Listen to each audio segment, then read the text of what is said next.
Dear friends, ಎಲ್ರಿಗೂ ನಮಸ್ಕಾರ. Welcome to Inquest current affairs class number 263. So ಈ ತರಗತಿಯಲ್ಲಿ ನಾವು 7ನೇ ಆಗಸ್ಟ್ 2022ರ ಪ್ರಚಲಿತ ಘಟನೆಗಳ ಬಗ್ಗೆ ಡಿಸ್ಕಸ್ ಮಾಡ್ತಾ ಇದ್ದೀವಿ. ಈ ಎಲ್ಲ ಪ್ರಚಲಿತ ಘಟನೆಗಳನ್ನ ಇಲ್ಲಿ ಕಾಣ್ತಾ ಇರ್ತಕ್ಕಂಥ ಎಲ್ಲ ದಿನಪತ್ರಿಕೆಗಳಿಂದ ನಾವು ಸೋರ್ಸ್ ಮಾಡಿರ್ತೇವೆ. At the end of the presentation we will have given inquest challenge quiz. ಇದರಲ್ಲಿ first 10 students who give the correct answers will be acknowledged in the next presentation. And articles ಮಧ್ಯದಲ್ಲೂ ಕೂಡ ಒಂದು ಪ್ರಶ್ನೆನ ಕೇಳ್ತೇವೆ, ಅದಕ್ಕೂ ಉತ್ತರವನ್ನ ನೀವು ಕಮೆಂಟ್ ಸೆಕ್ಷನ್ ನಲ್ಲಿ ತಿಳಿಸಬಹುದಾಗಿರುತ್ತೆ. ಈ ಎಲ್ಲಾ ಚಟುವಟಿಕೆಗಳು ನಿಮ್ಮ ಎಲ್ಲ ಸ್ಪರ್ಧಾತ್ಮಕ ಪರೀಕ್ಷೆಗಳಿಗೆ ಉಪಯುಕ್ತವಾಗಿರ್ತವೆ. Before getting into today's articles, these are the key answers of InQuest challenge number 228, and we appreciate Lakshmi, Ningu, Deepit, Pradeep, Akshata, Dharmendra, Pramod, Divakar, Chandana, Krishnameni, and many others also have given correct answers. Thank you very much for your participation. With this, let's get into the first article. India to host UNSC meet on counter terrorism. So ಭಾರತವು ಭಯೋತ್ಪಾದನೆ ನಿಗ್ರಹಕ್ಕಾಗಿ ಯುಎನ್ಎಸ್ಸಿಯ ಸಭೆಯನ್ನು ಆಯೋಜನೆ ಮಾಡಲಾಗ್ತಾ ಇದೆ. So UNSC ಅಂದ್ರೆ ಏನು? UNSC ಅನ್ನು ನಾವು ಯುನೈಟೆಡ್ ನೇಷನ್ ಸೆಕ್ಯೂರಿಟಿ ಕೌನ್ಸಿಲ್ ಅಥವಾ ವಿಶ್ವಸಂಸ್ಥೆಯ ಭದ್ರತಾ ಮಂಡಳಿ ಅಂತ ಕರಿತೇವೆ. ಸೊ ಇದಕ್ಕೆ ಸಂಬಂಧಪಟ್ಟಂತೆ ಭಯೋತ್ಪಾದನೆಯನ್ನ ನಿಗ್ರಹ ಮಾಡಲಿಕ್ಕೆ ಕೆಲವೊಂದು ವಿಷಯಗಳನ್ನ ಚರ್ಚೆ ಮಾಡುವುದರ ಸಲುವಾಗಿ ಭಾರತ ರಾಷ್ಟ್ರವು ಒಂದು ಸಭೆಯನ್ನ ಆಯೋಜನೆ ಮಾಡ್ತಾ ಇದೆ. ಸೊ ಈ ಆರ್ಟಿಕಲ್ ಅಲ್ಲಿ ನಮ್ಗೆ ಪರೀಕ್ಷೆಗಾಗಿ ಈ ಸಭೆಯನ್ನ ಯಾವ ತಿಂಗಳು ಮತ್ತು ಎಲ್ಲಿ ಆಯೋಜನೆ ಮಾಡಿರ್ತಾರೆ ಅನ್ನೋದು ಇಂಪಾರ್ಟೆಂಟ್ ಆಗುತ್ತೆ. ಅದರ ಜೊತೆಗೆ ವಿಶ್ವಸಂಸ್ಥೆಯ ಭದ್ರತಾ ಮಂಡಳಿ ಬಗ್ಗೆ ಬೇಸಿಕ್ ಇನ್ಫಾರ್ಮೇಶನ್ ನಾವು ಕಂಪ್ಲೀಟ್ ಆಗಿ ಡಿಸ್ಕಸ್ ಮಾಡಬೇಕಾಗಿರುತ್ತೆ. ಸೊ ಇನ್ ಫಸ್ಟ್ ಅಂದ್ರೆ ಇದೇ ಮೊಟ್ಟ ಮೊದಲ ಬಾರಿಗೆ ಭಾರತ ರಾಷ್ಟ್ರವು ಯುನೈಟೆಡ್ ನೇಷನ್ ಸೆಕ್ಯೂರಿಟಿ ಕೌನ್ಸಿಲ್ ಅಂದ್ರೆ ವಿಶ್ವಸಂಸ್ಥೆಯ ಭದ್ರತಾ ಮಂಡಳಿಯ ಸಭೆಯನ್ನ ಆಯೋಜನೆ ಮಾಡಲಿದೆ. ಈ ಸಭೆಯಲ್ಲಿ 15 ರಾಷ್ಟ್ರಗಳ ಪ್ರಮುಖರು ಪಾರ್ಟಿಸಿಪೇಟ್ ಮಾಡಲಿದ್ದಾರೆ. ಸೊ ಈ 15 ರಾಷ್ಟ್ರಗಳಲ್ಲಿ 5 ರಾಷ್ಟ್ರಗಳು ಯುಎನ್ಎಸ್ಸಿಗೆ ಪರ್ಮನೆಂಟ್ ಮೆಂಬರ್ಸ್ ಆಗಿರ್ತವೆ. ಸೊ ಇನ್ನ 10 ರಾಷ್ಟ್ರಗಳು ತಾತ್ಕಾಲಿಕ ಸದಸ್ಯತ್ವವನ್ನ ಪಡೆದುಕೊಂಡಿರ್ತವೆ. ಸೊ ಭಾರತ ಕೂಡ ನಾನ್ ಪರ್ಮನೆಂಟ್ ಮೆಂಬರ್ ನೇಷನ್ ಆಗಿರುತ್ತೆ. ಸೊ ಈ ಒಂದು ಸಭೆಯಲ್ಲಿ ಯಾವ ವಿಷಯದ ಮೇಲೆ ಚರ್ಚೆಗಳನ್ನ ಮಾಡಲಾಗುತ್ತೆ ಅಂದ್ರೆ ಕೌಂಟರ್ ಟೆರರಿಸಂ ಅಂದ್ರೆ ಭಯೋತ್ಪಾದನೆಯನ್ನ ನಿಗ್ರಹ ಮಾಡತಕ್ಕಂತ ವಿಷಯಗಳ ಮೇಲೆ ಚರ್ಚೆಗಳನ್ನ ಮಾಡಲಾಗುತ್ತೆ. ಸೊ ಈ ಸಭೆಯನ್ನ ಭಾರತ ರಾಷ್ಟ್ರ ಯಾವ ತಿಂಗಳಲ್ಲಿ ಆಯೋಜನೆ ಮಾಡುತ್ತೆ ಅಂದ್ರೆ ಅಕ್ಟೋಬರ್ 2022ರಲ್ಲಿ ಈ ಸಭೆ ನಡೆಯುತ್ತೆ. ಯಾವ ಪ್ರದೇಶಗಳಲ್ಲಿ ಅಂದ್ರೆ ದೆಹಲಿ ಮತ್ತು ಮುಂಬೈನಲ್ಲಿ ಈ ಸಭೆಯನ್ನ ಆಯೋಜನೆ ಮಾಡಲಾಗುತ್ತೆ. ಸೊ ಅದಾದ್ಮೇಲೆ ಈ ಒಂದು ಯುಎನ್ಎಸ್ಸಿಗೆ ಸಂಬಂಧಪಟ್ಟಂತೆ ಒಂದು ಸಮಿತಿ ಇರುತ್ತೆ ಅಥವಾ ಕಮಿಟಿ ಇರುತ್ತೆ. ಅದನ್ನ ನಾವು ಸಿಟಿಸಿ ಅಂತ ಕರಿತೇವೆ. ಸಿಟಿಸಿ ಅಂದ್ರೆ ಕೌಂಟರ್ ಟೆರರಿಸಂ ಕಮಿಟಿ ಅಥವಾ ಭಯೋತ್ಪಾದನಾ ನಿಗ್ರಹ ಸಮಿತಿ ಅಂತ ಕರಿತೀವಿ. ಸೊ ಈ ಒಂದು ಸಮಿತಿಯ ಚೇರ್ ನೇಷನ್ ಅಥವಾ ಅಧ್ಯಕ್ಷ ರಾಷ್ಟ್ರವನ್ನಾಗಿ 2022ರ ಸಾಲಿಗೆ ಭಾರತ ರಾಷ್ಟ್ರವನ್ನ ಆಯ್ಕೆ ಮಾಡ್ಕೊಂಡಿರ್ತಾರೆ. ಸೊ ಭಾರತ ರಾಷ್ಟ್ರ ಇವಾಗ ಸಿಟಿಸಿಯ ಅಧ್ಯಕ್ಷ ರಾಷ್ಟ್ರ ಆಗಿರುತ್ತೆ. ಸೊ ಎರಡನೇ ಪಾಯಿಂಟ್ ಏನು ಅಂದ್ರೆ ಯುಎನ್ಎಸ್ಸಿಯ ನಾನ್ ಪರ್ಮನೆಂಟ್ ಮೆಂಬರ್ ನೇಷನ್ ಕೂಡ ಆಗಿರುತ್ತೆ. ಸೊ ಈ ಒಂದು ಕಾರಣದಿಂದ ಭಾರತ ರಾಷ್ಟ್ರ ಈ ಸಭೆಯನ್ನ ಆಯೋಜನೆ ಮಾಡ್ತಿದೆ. ಈ ಸಭೆಯಲ್ಲಿ ಡಿಸ್ಕಸ್ ಮಾಡ್ತಕ್ಕಂಥ ಫೋಕಸ್ ಏರಿಯಾಸ್ ಅಥವಾ ಕೇಂದ್ರೀಕೃತ ವಿಷಯಗಳು ಯಾವ್ದ್ಯಾವ್ದು ಅಂದ್ರೆ ಟೆರರಿಸಂ ಫಿನಾನ್ಸಿಂಗ್ ಅಂದ್ರೆ ಭಯೋತ್ಪಾದನೆಗೆ ಹಣಕಾಸು ಹೇಗೆ ವರ್ಗಾವಣೆ ಆಗುತ್ತೆ ಅದನ್ನ ನಿಗ್ರಹ ಮಾಡ್ತಕ್ಕಂಥ ವಿಷಯಗಳ ಮೇಲೆ ಚರ್ಚೆ ಮಾಡಲಾಗುತ್ತೆ. ಸೈಬರ್ ಥ್ರೆಟ್ಸ್ ಮೇಲೆ ಚರ್ಚೆಗಳನ್ನ ಮಾಡಲಾಗುತ್ತೆ. ಮತ್ತೆ use of drones for negative purposes ಅಂದ್ರೆ ಋಣಾತ್ಮಕ ವಿಷಯಗಳಲ್ಲಿ ಡ್ರೋನ್ಗಳನ್ನ ಬಳಕೆ ಮಾಡ್ತಕ್ಕಂಥ ವಿಷಯಗಳ ಮೇಲೆ ಚರ್ಚೆಗಳನ್ನ ಮಾಡಲಾಗುತ್ತೆ. ಸೊ ಭಾರತ ರಾಷ್ಟ್ರ ನಾನು ಮುಂಚೆನೆ ಹೇಳಿದೆ ನಾವು ನಾನ್ ಪರ್ಮನೆಂಟ್ ಮೆಂಬರ್ ಆಗಿರ್ತೀವಿ ಅಂತ. ಸೊ ನಮ್ಮ ಒಂದು ಸದಸ್ಯತ್ವ 31ನೇ ಡಿಸೆಂಬರ್ 2022ಕ್ಕೆ ಕೊನೆಗೊಳ್ಳುತ್ತೆ. ಸೊ ಈ ಒಂದು ಕಾರಣದಿಂದ 2 ತಿಂಗಳು ಮುಂಚೆ ಅಂದ್ರೆ ಡಿಸೆಂಬರ್ಗೆ ನಮ್ಮ ಒಂದು ಟೆನ್ಯೂರ್ ಮುಗ್ದೋದ್ರೆ ಅದಕ್ಕಿಂತ 2 ತಿಂಗಳು ಮುಂಚೆ ಅಕ್ಟೋಬರ್ ತಿಂಗಳಲ್ಲಿ ಈ ಒಂದು ಸಭೆಯನ್ನ ನಡೆಸಲಿಕ್ಕೆ ನಿರ್ಧಾರವನ್ನ ಕೈಗೊಳ್ಳಲಾಗಿರುತ್ತೆ. ಸೊ ಈ ಆರ್ಟಿಕಲ್ ಜೊತೆಗೆ ನಾವು ಯುಎನ್ಎಸ್ಸಿ ಬಗ್ಗೆ ಕಂಪ್ಲೀಟ್ ಆಗಿ ಡಿಸ್ಕಸ್ ಮಾಡ್ತಾ ಬರೋಣ. ಸೊ ಈ ವಿಶ್ವಸಂಸ್ಥೆಯ ಭದ್ರತಾ ಮಂಡಳಿ ಸ್ಥಾಪನೆ ಆಗಿರ್ತಕ್ಕಂಥದ್ದು 24ನೇ ಅಕ್ಟೋಬರ್ 1945ರಲ್ಲಿ ಸ್ಥಾಪನೆ ಆಗಿರುತ್ತೆ. ಸೊ ಇದರ ಕೇಂದ್ರ ಕಚೇರಿಯನ್ನ ನಾವು ಯುಎಸ್ಎಯ ನ್ಯೂಯಾರ್ಕ್ ಅಲ್ಲಿ ನೋಡಬಹುದಾಗಿರುತ್ತೆ. ಸೊ ವಾಟ್ ಈಸ್ ಯುಎನ್ಎಸ್ಸಿ ಅಂದ್ರೆ it is one of the 6 principal organs of the United Nations ಅಂದ್ರೆ ವಿಶ್ವಸಂಸ್ಥೆಯಲ್ಲಿ ಪ್ರಮುಖವಾಗಿ 6 ಅಂಗಸಂಸ್ಥೆಗಳು ಬರ್ತವೆ. ಈ 6 ಅಂಗಸಂಸ್ಥೆಗಳಲ್ಲಿ ವಿಶ್ವಸಂಸ್ಥೆಯ ಭದ್ರತಾ ಮಂಡಳಿ ಕೂಡ ಒಂದಾಗಿರುತ್ತೆ. ಸೊ ಇದರ ಒಂದು ಪ್ರಮುಖವಾದ ಆಬ್ಜೆಕ್ಟಿವ್ ಏನು ಅಂದ್ರೆ to ensure international peace and security ಅಂದ್ರೆ ಅಂತಾರಾಷ್ಟ್ರೀಯ ಮಟ್ಟದಲ್ಲಿ ಶಾಂತಿ ಮತ್ತು ಭದ್ರತೆಯನ್ನ ಕಾಪಾಡ್ತಕ್ಕಂಥದ್ದು ಇದರ ಪ್ರಮುಖವಾದ ಒಂದು ಆಬ್ಜೆಕ್ಟಿವ್ ಆಗಿರುತ್ತೆ. ಸೊ ಅದ್ರ ಜೊತೆಗೆ ಇದು ಬೇರೆ ಬೇರೆ ಫಂಕ್ಷನ್ಸ್ ಕೂಡ ಮಾಡುತ್ತೆ. ಸೊ ಅದರಲ್ಲಿ ಹೇಳೋದಾದ್ರೆ recommendations to the admission of the new UN member to the general assembly ಅಂದ್ರೆ ವಿಶ್ವಸಂಸ್ಥೆಯ ಸಾಮಾನ್ಯ ಸಭೆ ಅಂತ ನಾವೇನ್ ಕರಿತೀವಿ. ಸೊ ಈ ಒಂದು ಸಾಮಾನ್ಯ ಸಭೆಗೆ ಹೊಸ ಸದಸ್ಯ ರಾಷ್ಟ್ರಗಳನ್ನ ಸೇರಿಸ್ಕೊಳ್ಬೇಕಾದ್ರೆ ಶಿಫಾರಸುಗಳನ್ನ ಮಾಡ್ತಕ್ಕಂತ ಜವಾಬ್ದಾರಿ ಕೂಡ UNSC ಗೆ ಕೊಟ್ಟಿರ್ತಾರೆ. ಅದ್ರ ಜೊತೆಗೆ approving any changes to the UN charter ಅಂದ್ರೆ ನಮ್ಮ ಒಂದು UN ಚಾರ್ಟರ್ ಅಂದ್ರೆ ವಿಶ್ವಸಂಸ್ಥೆಯ ಒಂದು ಕಾನೂನು ಕಟ್ಟಳೆಗಳೇನಿರುತ್ತೆ ಆ ಒಂದು ಕಾನೂನು ಕಟ್ಟಳೆಗಳನ್ನ ನಾವು UN ಚಾರ್ಟರ್ ಅಂತ ಕರಿತೇವೆ. ಸೊ ಆ ಒಂದು ನಿಯಮಗಳಲ್ಲಿ ಯಾವುದೇ ತಿದ್ದುಪಡಿಗಳನ್ನ ಮಾಡಬೇಕಾಗಿದ್ದಲ್ಲಿ UNSC ಇಂದ ಅನುಮೋದನೆಯನ್ನ ಪಡೆದುಕೊಳ್ತಕ್ಕಂಥದ್ದು ಕಡ್ಡಾಯವಾಗಿರುತ್ತೆ. ಹಾಗಿದ್ರೆ UNSC ಗೆ ಇರ್ತಕ್ಕಂಥ ಪವರ್ಸ್ ಅಥವಾ ಅಧಿಕಾರಗಳು ಯಾವ್ದ್ಯಾವ್ದು ಅಂತ ನಾವು ನೋಡೋದಾದ್ರೆ ಎಸ್ಟಾಬ್ಲಿಷಿಂಗ್ ಪೀಸ್ ಕೀಪಿಂಗ್ ಆಪರೇಷನ್ಸ್ ಅಂದ್ರೆ ಬೇರೆ ಬೇರೆ ರಾಷ್ಟ್ರಗಳಲ್ಲಿ ಶಾಂತಿ ಪಾಲನಾ ಕಾರ್ಯಾಚರಣೆಗಳನ್ನ ಸ್ಥಾಪಿಸ್ತಕ್ಕಂಥದ್ದು. ಫಾರ್ ಎಕ್ಸಾಂಪಲ್ ಮೆನಿ ಕಂಟ್ರೀಸ್ ಕೆಲವೊಂದು ರಾಷ್ಟ್ರಗಳಲ್ಲಿ ತುಂಬಾ ಅನ್ರೆಸ್ಟ್ ಇರುತ್ತೆ, ಆ ಒಂದು ರಾಷ್ಟ್ರಗಳಲ್ಲಿ ಶಾಂತಿ ಪಾಲನೆ ಕಾರ್ಯಾಚರಣೆಗಳನ್ನ ಮಾಡ್ತಕ್ಕಂಥ ಒಂದು ಅಧಿಕಾರ UNSC ಗೆ ಇರುತ್ತೆ. ಅದಾದ್ಮೇಲೆ ಎನಾಕ್ಟಿಂಗ್ ಇಂಟರ್ನ್ಯಾಷನಲ್ ಸ್ಯಾಂಕ್ಷನ್ಸ್ ಅಂದ್ರೆ ಅಂತಾರಾಷ್ಟ್ರೀಯ ನಿರ್ಬಂಧಗಳನ್ನ ಹೇರ್ತಕ್ಕಂಥದ್ದು ಅಂದ್ರೆ ಯಾವುದೇ ರಾಷ್ಟ್ರ ಈ ಒಂದು ಯುದ್ಧ ಕಾನೂನುಗಳೇನಿರುತ್ತವೆ ಅವುಗಳನ್ನ ಉಲ್ಲಂಘನೆ ಮಾಡಿದಾಗ, ಫಾರ್ ಎಕ್ಸಾಂಪಲ್ ಇವಾಗ ರಷ್ಯಾ ಈ ಉಕ್ರೇನ್ ಮೇಲೆ ವಾರನ್ನ ಮಾಡಿದಾಗ ಇದ್ರ ಮೇಲೆ ಸಾಕಷ್ಟು ಸ್ಯಾಂಕ್ಷನ್ಸ್ ಅಥವಾ ನಿರ್ಬಂಧಗಳನ್ನ ಹೇರಿರ್ತಾರೆ. ಸೊ ಈ ರೀತಿಯ ನಿರ್ಬಂಧಗಳನ್ನ ಹೇರ್ತಕ್ಕಂಥ ಒಂದು ಪವರ್ ಕೂಡ UNSC ಗೆ ಇರುತ್ತೆ. ಅದಾದ್ಮೇಲೆ ಆಥರೈಸಿಂಗ್ ಮಿಲಿಟರಿ ಆಕ್ಷನ್ಸ್ ಅಂದ್ರೆ ಬೇರೆ ಬೇರೆ ರಾಷ್ಟ್ರಗಳಲ್ಲಿ ಮಿಲಿಟರಿ ಕ್ರಮಗಳನ್ನ ಅಧಿಕೃತಗೊಳಿಸ್ತಕ್ಕಂಥ ಒಂದು ಅಧಿಕಾರ ಕೂಡ UNSC ಗೆ ಇರುತ್ತೆ. ಸೊ UNSC ಯ ಒಂದು ವಿಶೇಷವಾದ ಒಂದು ಅಥಾರಿಟಿ ಏನು ಅಂದ್ರೆ ನಾನು ಮುಂಚೆನೆ ಹೇಳಿದೆ ವಿಶ್ವಸಂಸ್ಥೆಯಲ್ಲಿ 6 ಪ್ರಿನ್ಸಿಪಲ್ ಆರ್ಗನ್ಸ್ 6 ಪ್ರಮುಖ ಅಂಗಸಂಸ್ಥೆಗಳು ಇರುತ್ತೆ ಅಂತ. 6 ಸಂಸ್ಥೆಗಳಿಗೂ UNSC ಗೂ ಇರ್ತಕ್ಕಂಥ ಒಂದು ಪ್ರಮುಖವಾದ ಡಿಫರೆನ್ಸ್ ಏನು ಅಂದ್ರೆ the UNSC is the only UN body with the authority to issue binding resolutions on the member nations ಅಂದ್ರೆ UNSC ಅಲ್ಲಿ ಇರ್ತಕ್ಕಂಥ ಸದಸ್ಯ ರಾಷ್ಟ್ರಗಳ ಮೇಲೆ ಬಂಧಿಸುವ ನಿರ್ಣಯಗಳನ್ನ ನೀಡ್ತಕ್ಕಂಥ ಅಧಿಕಾರ ಹೊಂದಿರತಕ್ಕಂಥ ಏಕೈಕ ಸಂಸ್ಥೆ ಈ ಒಂದು UNSC ಆಗಿರುತ್ತೆ. ಅಂದ್ರೆ ಇವರು ನೀಡ್ತಕ್ಕಂಥ ನಿರ್ಧಾರಗಳು ಅಥವಾ ನಿರ್ಣಯಗಳೇನಿರುತ್ತವೆ ಸೊ ಮೆಂಬರ್ ನೇಷನ್ಸ್ ನಾವ್ ಹೇಳಿದ್ವಿ 15 ಸದಸ್ಯ ರಾಷ್ಟ್ರಗಳಿವೆ ಅಂತ, ಆ ಸದಸ್ಯ ರಾಷ್ಟ್ರಗಳು ಕಡ್ಡಾಯವಾಗಿ ಪಾಲನೆ ಮಾಡ್ಲೇಬೇಕಾಗಿರುತ್ತೆ. ಬಟ್ ಇನ್ನುಳಿದ 5 ಅಂಗಸಂಸ್ಥೆಗಳು ಅಂತ ನಾವೇನ್ ಹೇಳಿದ್ವಿ ಸೊ ಅವು ಬೈಂಡಿಂಗ್ ರೆಸಲ್ಯೂಷನ್ಸ್ ನ ಕೊಡ್ಲಿಕ್ಕೆ ಸಾಧ್ಯ ಇಲ್ಲ. ಭದ್ರತಾ ಮಂಡಳಿ ಮಾತ್ರ ಬೈಂಡಿಂಗ್ ರೆಸಲ್ಯೂಷನ್ಸ್ ನ ಕೊಡ್ತಕ್ಕಂಥ ಒಂದು ಅಧಿಕಾರವನ್ನ ಹೊಂದಿರುತ್ತೆ. ಸೊ ಇದು ಯಾವಾಗ ಸ್ಥಾಪನೆ ಆಯ್ತು ಅಂದ್ರೆ ಇದು ವಿಶ್ವಸಂಸ್ಥೆಯ ಜೊತೆಯಲ್ಲೇ ಸ್ಥಾಪನೆ ಆಗಿರುತ್ತೆ ಆಫ್ಟರ್ ವರ್ಲ್ಡ್ ವಾರ್ II ಅಂದ್ರೆ ವಿಶ್ವ ಸಮರ 2ರ ನಂತರ ಇದನ್ನ ಸ್ಥಾಪನೆ ಮಾಡಲಾಗಿರುತ್ತೆ. ಸೊ ಇದಕ್ಕಿಂತ ಮುಂಚೆ UNSC ನ ಏನಂತ ಕರೀತಾ ಇದ್ರು ಅಂದ್ರೆ ಲೀಗ್ ಆಫ್ ನೇಷನ್ಸ್ ಅಂತ ಕರೀತಾ ಇದ್ರು. ಸೊ ಲೀಗ್ ಆಫ್ ನೇಷನ್ಸ್ ವೈಫಲ್ಯ ಹೊಂದಿದ ನಂತರ ಈ ಅಂತಾರಾಷ್ಟ್ರೀಯ ಮಟ್ಟದಲ್ಲಿ ಶಾಂತಿಯನ್ನ ಕಾಪಾಡ್ತಕ್ಕಂಥ ಸಲುವಾಗಿ ಈ ಒಂದು UNSC ಯನ್ನ ಸ್ಥಾಪನೆ ಮಾಡಲಾಗುತ್ತೆ. ಸೊ ಇದರ ಮೊಟ್ಟ ಮೊದಲ ಸಭೆಯನ್ನ ಯಾವಾಗ ಹೆಲ್ಡ್ ಮಾಡಿದ್ರು ಅಂದ್ರೆ 17 ಜನವರಿ 1946 ಅಲ್ಲಿ ತನ್ನ ಮೊದಲ ಅಧಿವೇಶನವನ್ನ ಕಂಡಕ್ಟ್ ಮಾಡಲಾಗಿರುತ್ತೆ. ಸೊ ಈ ಒಂದು ಸಭೆಯಲ್ಲಿ 5 ರಾಷ್ಟ್ರಗಳು ಶಾಶ್ವತ ಮೆಂಬರ್ ಕಂಟ್ರೀಸ್ ಆಗಿರ್ತವೆ. ಸೊ ಶಾಶ್ವತವಾಗಿರ್ತಕ್ಕಂಥ ಸದಸ್ಯ ರಾಷ್ಟ್ರಗಳಿಗೆ ಇರ್ತಕ್ಕಂಥ ಪವರ್ ಏನು ಅಂದ್ರೆ ದೇ ಹ್ಯಾವ್ ವೆಟೋ ಪವರ್ ಅಂದ್ರೆ ಯಾವ್ದಾದ್ರೂ ಹೊಸ ರಾಷ್ಟ್ರಗಳನ್ನ ಶಾಶ್ವತ ರಾಷ್ಟ್ರವಾಗಿ ಆಯ್ಕೆ ಮಾಡಬೇಕಾಗಿದ್ದಲ್ಲಿ ಯಾವ್ದಾದ್ರೂ ಒಂದು ರಾಷ್ಟ್ರ ಅದಕ್ಕೆ ಅಪೋಸ್ ಮಾಡಿದ್ರು ಕೂಡ ಹೊಸ ರಾಷ್ಟ್ರಗಳನ್ನ ಶಾಶ್ವತ ರಾಷ್ಟ್ರಗಳನ್ನಾಗಿ ಆಯ್ಕೆ ಮಾಡ್ತಕ್ಕಂಥ ಅಧಿಕಾರ ಇರೋದಿಲ್ಲ. ಸೊ ಅದನ್ನ ನಾವು ವೆಟೋ ಅಥವಾ ಬ್ಲಾಕಿಂಗ್ ಪವರ್ ಅಥವಾ ನಿರ್ಬಂಧ ಹೇರ್ತಕ್ಕಂಥ ಒಂದು ಪವರ್ ಅಂತ ಕರಿತೇವೆ.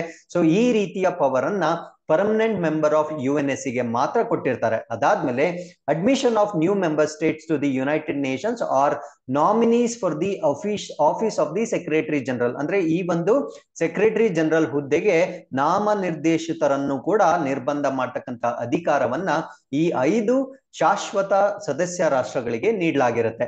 So other 10 members are elected on the regional basis for the term of 2 years ಅಂದ್ರೆ ಈ ನಾನ್ ಪರ್ಮನೆಂಟ್ ಮೆಂಬರ್ಸ್ ಏನಿರ್ತಾರೆ ಅವರನ್ನ 2 ವರ್ಷಗಳ ಅವಧಿಗೋಸ್ಕರ ಬೇರೆ ಬೇರೆ ಪ್ರದೇಶಗಳಿಂದ ಅಂದ್ರೆ ಜಿಯೋಗ್ರಾಫಿಕಲ್ ಲೊಕೇಶನ್ ನ ಆಧಾರದ ಮೇಲೆಗೆ ಆಯ್ಕೆ ಮಾಡಿಕೊಳ್ಳಲಾಗುತ್ತೆ. A retiring member is not eligible for immediate re-election. For example, India 2022 December 31ಕ್ಕೆ ತಮ್ಮ ಸದಸ್ಯತ್ವವನ್ನು ಕಳೆದುಕೊಳ್ಳುತ್ತೆ. ನಾವು 2023ಕ್ಕೆ ಮರು ಆಯ್ಕೆ ಆಗ್ತಕ್ಕಂತ ಅವಕಾಶ ಇರೋದಿಲ್ಲ. ಅಂದ್ರೆ immediate re-election of non permanent members once they loose there membership is not possible ಅಂತ ನೀವಿಲ್ಲಿ ಅರ್ಥ ಮಾಡ್ಕೊಳ್ಬೇಕು. The bodies presidency rotates monthly among it's members ಅಂದ್ರೆ ಈ ಒಂದು ಸಂಸ್ಥೆಯ ಅಧ್ಯಕ್ಷ ಸ್ಥಾನವು ಪ್ರತಿ ತಿಂಗಳು ಈ ಸದಸ್ಯ ರಾಷ್ಟ್ರಗಳ ನಡುವೆ ಚೇಂಜ್ ಆಗ್ತಾ ಇರುತ್ತೆ. ಸೊ ತಿಂಗಳಿಗೆ ಒಂದ್ಸಾರಿ ಇದನ್ನ ಚೇಂಜ್ ಮಾಡ್ತಾ ಇರ್ತಾರೆ. ಸೊ UNSC ಯಲ್ಲಿ ಒಂದು ಪ್ರಮುಖವಾದ ಒಂದು ಅಂಗ ಇರುತ್ತೆ, ಅದನ್ನ ನಾವು UN ಪೀಸ್ ಕೀಪರ್ಸ್ ಅಥವಾ ಶಾಂತಿ ಪಾಲಕರು ಅಂತ ಕರಿತೇವೆ. ಸೊ ಸರಳ ಭಾಷೆಯಲ್ಲಿ ಹೇಳೋದಾದ್ರೆ ವಿಶ್ವಸಂಸ್ಥೆಯ ಮಿಲಿಟರಿ ಅಂತ ನಾವು ಇದನ್ನ ಕರಿಬಹುದಾಗಿರುತ್ತೆ. ಸೊ ಈ ಒಂದು ಮಿಲಿಟರಿಯನ್ನ ಅವರು ಸೆಲ್ಫ್ ರೆಕ್ರೂಟ್ ಮಾಡ್ಕೊಳ್ತಾರ ಅಂದ್ರೆ ನೋ. ಸೊ UN ಯಾವುದೇ ರೀತಿಯ ಓನ್ ಮಿಲಿಟರಿಯನ್ನ ಹೊಂದಿರೋದಿಲ್ಲ, ಅಂದ್ರೆ ತನ್ನದೇ ಆದ ಮಿಲಿಟರಿಯನ್ನ ಅವರು ಹೊಂದಿರೋದಿಲ್ಲ. ಆ ಕಾರಣದಿಂದ ಸದಸ್ಯ ರಾಷ್ಟ್ರಗಳೇನಿರ್ತವೆ, ಸದಸ್ಯ ರಾಷ್ಟ್ರಗಳಿಂದ ಇಲ್ಲಿಗೆ ಮಿಲಿಟರಿಯನ್ನ ನಾವು ಡಿಪ್ಲಾಯ್ ಮಾಡ್ಬೇಕಾಗಿರುತ್ತೆ. ಫಾರ್ ಎಕ್ಸಾಂಪಲ್ ಭಾರತ ದೇಶದಿಂದ ಕೂಡ ಇವನ್ ಈ UN ಪೀಸ್ ಕೀಪಿಂಗ್ ಏನಿದೆ, ಸೊ ಇದಕ್ಕೆ ನಾವು ಮಿಲಿಟರಿಯನ್ನ ವಾಲಂಟಿಯರ್ ಆಗಿ ಕಳ್ಸಿರ್ತೇವೆ. ಸೊ ಅದಕ್ಕೆ ಬೇಕಾಗಿರ್ತಕ್ಕಂಥ ಸ್ಯಾಲರೀಸ್ ಅಥವಾ ಫಂಡ್ ಏನಿರುತ್ತೆ ಅದನ್ನ ವಿಶ್ವಸಂಸ್ಥೆಯಿಂದ ಭರಿಸಲಾಗುತ್ತೆ. ಸೊ ಈ ಸೋಲ್ಜರ್ಸ್ಗೆ ಒಂದು ನಿಕ್ ನೇಮ್ ಕೂಡ ಇರುತ್ತೆ. ಸೊ ಅವರನ್ನ ನಾವು ಬ್ಲೂ ಹೆಲ್ಮೆಟ್ಸ್ ಅಂತ ಕರಿತೇವೆ. ಸೊ ಈ ಒಂದು ಪೀಸ್ ಕೀಪಿಂಗ್ ಏಜೆನ್ಸಿ ಏನಿರುತ್ತೆ ಅಥವಾ ಪೀಸ್ ಕೀಪಿಂಗ್ ಫೋರ್ಸ್ ಏನಿರುತ್ತೆ, ಸೊ ಇವ್ರಿಗೆ 1988ರಲ್ಲಿ 1988 ಅಲ್ಲಿ ನೋಬೆಲ್ ಪೀಸ್ ಪ್ರಶಸ್ತಿ ಅಥವಾ ನೋಬೆಲ್ ಶಾಂತಿ ಪುರಸ್ಕಾರವನ್ನ ಕೂಡ ಸೊ ಇವರಿಗೆ ಕೊಟ್ಟು ಗೌರವವನ್ನ ತಿಳಿಸಿರ್ತಾರೆ. ಹಾಗಿದ್ರೆ ಯುನೈಟೆಡ್ ನೇಷನ್ ಸೆಕ್ಯೂರಿಟಿ ಕೌನ್ಸಿಲ್ ಅಲ್ಲಿ ಇರ್ತಕ್ಕಂಥ ಸದಸ್ಯ ರಾಷ್ಟ್ರಗಳು ಯಾವ್ದ್ಯಾವ್ದು ಅಂತ ನಾವು ನೋಡೋದಾದ್ರೆ, ಸೊ ಈ ಡಾರ್ಕ್ ಬ್ಲೂ ಕಲರ್ ಇರ್ತಕ್ಕಂಥ ರಾಷ್ಟ್ರಗಳನ್ನ ನಾವು ಪರ್ಮನೆಂಟ್ ಮೆಂಬರ್ಸ್ ಅಂತ ಕರಿತೇವೆ. ಸೊ ಇಲ್ಲಿ ಚೈನಾ, ಫ್ರಾನ್ಸ್, ರಷ್ಯಾ, UK ಮತ್ತು US ಅನ್ನ ನೋಡ್ಬೋದಾಗಿರುತ್ತೆ. ಸೊ ಮಿಕ್ಕಿದ ಎಲ್ಲ ರಾಷ್ಟ್ರಗಳನ್ನ ನಾವು ನಾನ್ ಪರ್ಮನೆಂಟ್ ಮೆಂಬರ್ಸ್ ಅಂತ ಕರಿತೇವೆ. ಸೊ ನಾವು ಮುಂಚೆನೆ ಹೇಳಿದ್ವಿ, ನಾನ್ ಪರ್ಮನೆಂಟ್ ಮೆಂಬರ್ಸ್ ನ ರೀಜನಲ್ ಬೇಸಿಸ್ ಇಲ್ಲಿ ನೋಡ್ಬೋದು. ಏಷ್ಯಾದಿಂದ, ಆಫ್ರಿಕಾದಿಂದ, ಮತ್ತೆ ಅಮೆರಿಕದಿಂದ, ವೆಸ್ಟರ್ನ್ ಯುರೋಪ್ ಇಂದ, ಈಸ್ಟರ್ನ್ ಯುರೋಪ್ ಇಂದ ಆಯ್ಕೆ ಮಾಡ್ಕೊಳ್ಳಲಾಗಿದೆ. ಸೊ ಇಲ್ಲಿ ಬರ್ತಕ್ಕಂಥ ನಾನ್ ಪರ್ಮನೆಂಟ್ ಮೆಂಬರ್ಸ್ ಅಂದ್ರೆ ಪ್ರಸ್ತುತವಾಗಿರ್ತಕ್ಕಂಥ ಕಾಯಂ ಅಲ್ಲದ ಸದಸ್ಯ ರಾಷ್ಟ್ರಗಳು ಯಾವ್ದ್ಯಾವ್ದು ಅಂದ್ರೆ Gabon, Ghana, Kenya, India, UAE, Brazil, Mexico, Ireland, Norway ಮತ್ತು ಅಲ್ಬೇನಿಯಾ ಆಗಿರುತ್ತೆ. ಸೊ ಇಲ್ಲಿ ನಂಬರ್ 1 ಅಂತ ಮೆನ್ಷನ್ ಮಾಡಿರ್ತಕ್ಕಂಥ ರಾಷ್ಟ್ರಗಳೆಲ್ಲ 2022 ಡಿಸೆಂಬರ್ 31ಕ್ಕೆ ತಮ್ಮ ಸದಸ್ಯತ್ವವನ್ನ ಕಳೆದುಕೊಳ್ಳುತ್ತೆ. ಸೊ 2 ಅಂತ ಮೆನ್ಷನ್ ಮಾಡಿರ್ತಕ್ಕಂಥ ರಾಷ್ಟ್ರಗಳೆಲ್ಲ 2023 ಡಿಸೆಂಬರ್ 31ಕ್ಕೆ ತಮ್ಮ ಸದಸ್ಯತ್ವವನ್ನ ಕಳೆದುಕೊಳ್ಳುತ್ತೆ. ಸೊ ಇಷ್ಟು ಮಾಹಿತಿ ನಮಗೆ UNSC ಬಗ್ಗೆ ತಿಳಿದಿರಬೇಕಾಗಿರುತ್ತೆ. So with this we have come to the second article. This is about government appointed new central vigilance commissioner. ಅಂದ್ರೆ ಭಾರತದ ಕೇಂದ್ರ ಸರ್ಕಾರ ಕೇಂದ್ರ ಜಾಗೃತ ಆಯುಕ್ತರನ್ನ ನೇಮಕ ಮಾಡಿರುತ್ತೆ. ಸೊ ಅವರ ಹೆಸರು ಸುರೇಶ್ ಪಾಟೀಲ್ ಅಂತ ಕರಿತೇವೆ. ಸೊ ಇವರ ಬಗ್ಗೆ ನಾವು ಕಂಪ್ಲೀಟ್ ಮಾಹಿತಿಯನ್ನ ಡಿಸ್ಕಸ್ ಮಾಡ್ತಾ ಬರೋಣ. ಸೊ ಇವರು ಆಂಧ್ರ ಬ್ಯಾಂಕ್ CEO ಆಗಿದ್ರು. ಅಂದ್ರೆ ಮುಂಚೆ ಇವರು ಆಂಧ್ರ ಬ್ಯಾಂಕ್ ನ ಮಾಜಿ CEO ಆಗಿ ತಮ್ಮ ಕಾರ್ಯವನ್ನ ನಿರ್ವಹಿಸಿರ್ತಾರೆ. ಸೊ ಪ್ರಸ್ತುತವಾಗಿ ವಿಜಿಲೆನ್ಸ್ ಕಮಿಷನರ್ ಆಗಿರ್ತಾರೆ. ಅಂದ್ರೆ ಈ ಒಂದು ಸಂಸ್ಥೆಯ ವಿಜಿಲೆನ್ಸ್ ಕಮಿಷನರ್ ಕೂಡ ಆಗಿರ್ತಾರೆ. ಸೊ ಆಲ್ರೆಡಿ ಅವರು ವಿಜಿಲೆನ್ಸ್ ಕಮಿಷನರ್ ಆಗಿದ್ದಾರೆ. ಇವ್ರನ್ನ ಇವಾಗ chief of central vigilance commissioner ಆಗಿ ಮಾಡಿರ್ತಾರೆ. ಅಂದ್ರೆ ಈ ಒಂದು ಕೇಂದ್ರ ಜಾಗೃತ ಆಯೋಗದ ಹೊಸ ಮುಖ್ಯಸ್ಥರನ್ನಾಗಿ ಮಾಡಿರ್ತಾರೆ. ಅಂದ್ರೆ ಈ ಒಂದು ವಿಜಿಲೆನ್ಸ್ ಕಮಿಷನ್ ಏನಿದೆ ಅದಕ್ಕೆ ಆಲ್ರೆಡಿ ಅವರು ಕಮಿಷನರ್ ಆಗಿ ಸೇವೆಯನ್ನ ಸಲ್ಲಿಸ್ತಾ ಇದ್ದಾರೆ. ಸೊ ಅವ್ರನ್ನ ಈಗ ಪ್ರಮೋಟ್ ಮಾಡಿ ಚೀಫ್ ಆಗಿ ಅಥವಾ ಮುಖ್ಯಸ್ಥರನ್ನಾಗಿ ಆಯ್ಕೆ ಮಾಡಿರ್ತಾರೆ. ಹಾಗಿದ್ರೆ ಅವರ ಕಮಿಷನರ್ ಅಂತಕ್ಕಂತ ಆ ಹುದ್ದೆ ಇವಾಗ ವೇಕೆಂಟ್ ಆಗಿರುತ್ತೆ. ಸೊ ಆ ಒಂದು ಸ್ಥಾನಕ್ಕೆ ಅರವಿಂದ್ ಕುಮಾರ್ ಅವರನ್ನ ವಿಜಿಲೆನ್ಸ್ ಕಮಿಷನರ್ ಆಗಿ ಮತ್ತೆ ಪ್ರವೀಣ್ ಕುಮಾರ್ ಶ್ರೀವತ್ಸ ಅವರನ್ನ ವಿಜಿಲೆನ್ಸ್ ಕಮಿಷನರ್ಸ್ ಆಗಿ ಆಯ್ಕೆಯನ್ನ ಮಾಡಲಾಗಿರುತ್ತೆ. ಸೊ ಈ ಒಂದು ಆಯ್ಕೆಯನ್ನ ಮಾಡ್ತಕ್ಕಂಥ ಅಥಾರಿಟಿ ಅಥವಾ ಅಧಿಕಾರ ಯಾರಿಗಿರುತ್ತಂದ್ರೆ 3 member selection panel led by prime minister. ಅಂದ್ರೆ ಇದರ ಆಯ್ಕೆ ಸಮಿತಿಯಲ್ಲಿ ನಾವು 3 ಸದಸ್ಯರನ್ನ ನೋಡ್ಬೋದಾಗಿರುತ್ತೆ. ಸೊ ಈ ಒಂದು ಆಯ್ಕೆ ಸಮಿತಿಯ ಮುಖ್ಯಸ್ಥರನ್ನಾಗಿ ನಾವು ಪ್ರಧಾನ ಮಂತ್ರಿಯನ್ನ ನೋಡ್ಬೋದಾಗಿರುತ್ತೆ.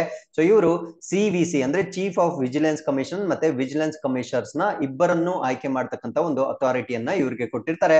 ಸೊ ಅದಾದ್ಮೇಲೆ ಈ ಒಂದು ಆಯ್ಕೆ ಸಮಿತಿಯಲ್ಲಿ ಆಯ್ಕೆ ಪ್ಯಾನಲ್ ಅಲ್ಲಿ ಯೂನಿಯನ್ ಹೋಮ್ ಮಿನಿಸ್ಟರ್ ಅಂದ್ರೆ ಕೇಂದ್ರ ಗೃಹ ಸಚಿವರು, ಲೀಡರ್ ಆಫ್ ಆಪೋಸಿಷನ್ ಇನ್ ಲೋಕಸಭಾ ಅಂದ್ರೆ ಲೋಕಸಭೆಯ ವಿರೋಧ ಪಕ್ಷದ ನಾಯಕರು ಕೂಡ ಮಿಕ್ಕಿದ 2 ಮೆಂಬರ್ಸ್ ಆಗಿರ್ತಾರೆ. ಸೊ ಈ ಒಂದು CVCಯ ಟೆನ್ಯೂರ್ ಎಷ್ಟಾಗಿರುತ್ತೆ ಅಂದ್ರೆ 4 years 4 ವರ್ಷಗಳ ಅವಧಿಗೆ ತಮ್ಮ ಅಧಿಕಾರ ಅವಧಿಯನ್ನ ಹೊಂದಿರ್ತಾರೆ. ಅಥವಾ 65 years ಸೊ 65 ವರ್ಷಗಳು 4 ವರ್ಷಗಳಿಗಿಂತ ಮುಂಚೆ ಕಂಪ್ಲೀಟ್ ಆದ್ರೆ ಸೊ ಅವಾಗ ಅವರು ರಿಟೈರ್ಮೆಂಟ್ ಅನ್ನ ತೆಗೆದುಕೊಳ್ಬೇಕಾಗಿರುತ್ತೆ. ಸೊ ಈ ಒಂದು ಆರ್ಟಿಕಲ್ ಜೊತೆಗೆ ನಾವು ಸೆಂಟ್ರಲ್ ವಿಜಿಲೆನ್ಸ್ ಕಮಿಷನ್ ಅಥವಾ ಕೇಂದ್ರ ಜಾಗೃತ ಆಯೋಗದ ಬಗ್ಗೆ ಕಂಪ್ಲೀಟ್ ಆಗಿ ಡಿಸ್ಕಸ್ ಮಾಡ್ತಾ ಬರೋಣ. So it is an apex Indian governmental body created in 1964 to address governmental corruptions. ಅಂದ್ರೆ ಈ ಒಂದು ಸರ್ಕಾರದ ಮಟ್ಟದಲ್ಲಿ ಆಗ್ತಕ್ಕಂಥ ಭ್ರಷ್ಟಾಚಾರವನ್ನ ಪರಿಹಾರ ಮಾಡ್ಲಿಕ್ಕೆ 1946ರಲ್ಲಿ ರಚಿಸಲಾಗಿರ್ತಕ್ಕಂಥ ಉನ್ನತ ಭಾರತೀಯ ಸರ್ಕಾರಿ ಸಂಸ್ಥೆಯನ್ನ ನಾವು ಸೆಂಟ್ರಲ್ ವಿಜಿಲೆನ್ಸ್ ಕಮಿಷನ್ ಅಂತ ಕರಿತೇವೆ. So in 2003 the parliament enacted a law conferring statutory status on CVC. ಅಂದ್ರೆ ಈ ಒಂದು CVCಗೆ 2003ರಲ್ಲಿ ಶಾಸನಬದ್ಧ ಸ್ಥಾನಮಾನವನ್ನ ಕೊಡಲಾಗಿರುತ್ತೆ. ಸೊ ಅದಾದ್ಮೇಲೆ it has the status of autonomous body ಅಂದ್ರೆ ಇದೊಂದು ಸ್ವಾಯತ್ತ ಸಂಸ್ಥೆ ಆಗಿರುತ್ತೆ. ಸೊ ಯಾರು ಕೂಡ ಇದ್ರ ಮೇಲೆ ಎಕ್ಸಿಕ್ಯೂಟಿವ್ ಅಥಾರಿಟಿ ಅಥವಾ ಕಾರ್ಯನಿರ್ವಾಹಕ ಪ್ರಾಧಿಕಾರವನ್ನ ಅಥವಾ ಪ್ರಾಧಿಕಾರದ ನಿಯಂತ್ರಣ ಇದ್ರ ಮೇಲೆ ಇರೋದಿಲ್ಲ. ಸೊ ಇದ್ರಲ್ಲಿರ್ತಕ್ಕಂಥ ಕಮಿಷನರ್ ಆಗಿರ್ಬೋದು ಅಥವಾ ಹೆಡ್ ಆಗಿರ್ಬೋದು, ಅವರು ಸ್ವನಿಯಂತ್ರಿತವಾಗಿ ಅಥವಾ ಸ್ವಾಯತ್ತವಾಗಿ ಸೇವೆಯನ್ನ ಸಲ್ಲಿಸಲಿಕ್ಕೆ ಅಧಿಕಾರವನ್ನ ಕೊಟ್ಟಿರ್ತಾರೆ.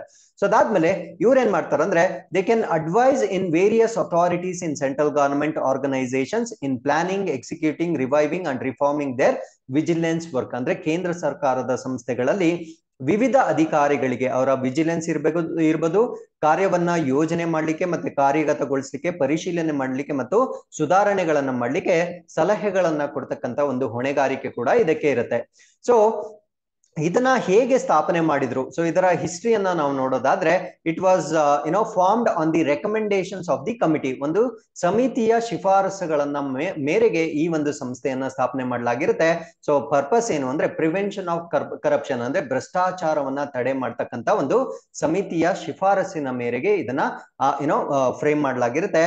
ಆ ಒಂದು ಸಮಿತಿಯ ಮುಖ್ಯಸ್ಥರು ಯಾರಾಗಿರ್ತಾರೆ ಅಂದ್ರೆ ಕೆ ಸಂತಾನಂ ಅಂತಕ್ಕಂಥವರ ಮುಖ್ಯಸ್ಥರು ಮಾಡಿರ್ತಕ್ಕಂಥ ಅಡ್ವೈಸ್ ನ ಆಧಾರದ ಮೇಲೆ ಈ ರೀತಿಯ ಸೆಂಟ್ರಲ್ ವಿಜಿಲೆನ್ಸ್ ಕಮಿಷನ್ ಅಥವಾ ಸೆಂಟ್ರಲ್ ಗವರ್ಮೆಂಟ್ ಏಜೆನ್ಸಿಯಾಗಿ in the field of vigilance ಅಂದ್ರೆ ಈ ಒಂದು ಕೇಂದ್ರ ಸರ್ಕಾರದ ಏಜೆನ್ಸಿಗಳಿಗೆ ಸಲಹೆ ಮತ್ತು ಮಾರ್ಗದರ್ಶನ ನೀಡಲಿಕ್ಕೆ ಇದನ್ನ ಸ್ಥಾಪನೆ ಮಾಡಿರ್ತಾರೆ.